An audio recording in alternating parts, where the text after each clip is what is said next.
যখন কোরআনে হজরত নূহ আলাইহিসসালামের মহাপ্লাবনের কথা বলা হয় তখন অধিকাংশ মানুষ শুধু আকাশ থেকে নেমে আসা প্রবল বৃষ্টির কথাই মনে করে। কিন্তু সত্য হলো সেদিন শুধু আকাশ থেকেই পানি নামেনি, বরং জমিনও নিজের বুক চিরে পানি উগরে দিয়েছিল। চারদিক থেকে পানির আজাব শুরু হয়ে গিয়েছিল। ঠিক সেই সময় আল্লাহ তাআলা হজরত নূহ আলাইহিসসালামকে নির্দেশ দিলেন, তুমি মুমিনদের নিয়ে কিস্তিতে উঠে পড়ো। তারপর ঘটল এক আশ্চর্য ঘটনা। বনের পশু পাখিদের কাউকে ধরে আনা হয়নি। আল্লাহর হুকুমে তারা নিজেরাই জোড়ায় জোড়ায় কিস্তির দিকে চলে এসেছিল। সিংহ আর হরিণ একই পথে চলছিল, পাখি আর সাপ একই জায়গায় আশ্রয় নিচ্ছিল।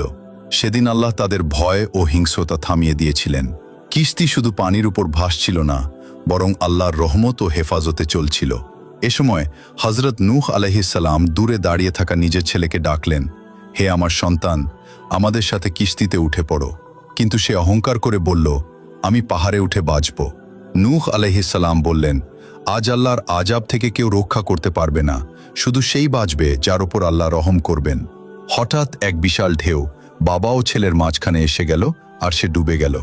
অবশেষে পানি কমে গেলে কিস্তি যদি পাহাড়ে থামল, আর পৃথিবী শিখল আল্লাহর হুকুম এলে শক্তি বা পাহাড় কিছুই কাজে আসে না, শুধু আল্লাহর আনুগত্যই মানুষকে বাঁচায়।